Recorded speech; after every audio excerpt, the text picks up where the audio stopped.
联合国为了保障移民的人权，特别甲12月18定做移民日。移民署新竹县服务站的员工即阵穿泰国传统服装，也改变办公室的模样。佫也请来自中国、越南、泰国、印尼等等各国的新住民，穿家己国家的服装来参加活动，提早庆祝国际移民日。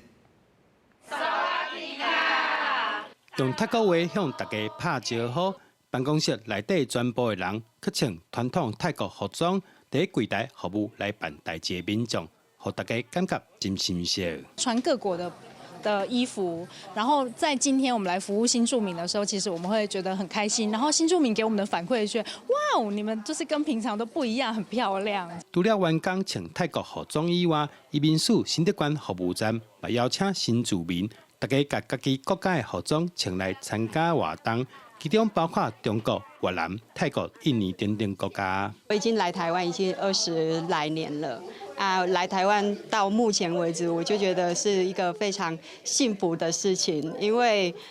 家庭也好，或者是外面也好，很多人都帮助我，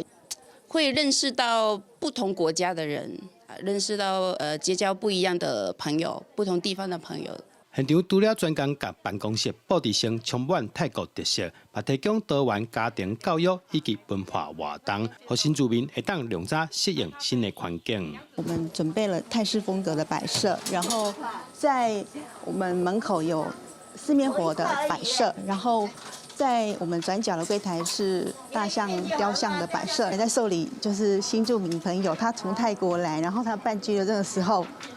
他就看到这个摆设就很感动。大家发挥创意，展现出政府对新住民的支持，也希望用上热情的心，欢迎因来到台湾这个国际大家庭。记者杜君和新竹报道。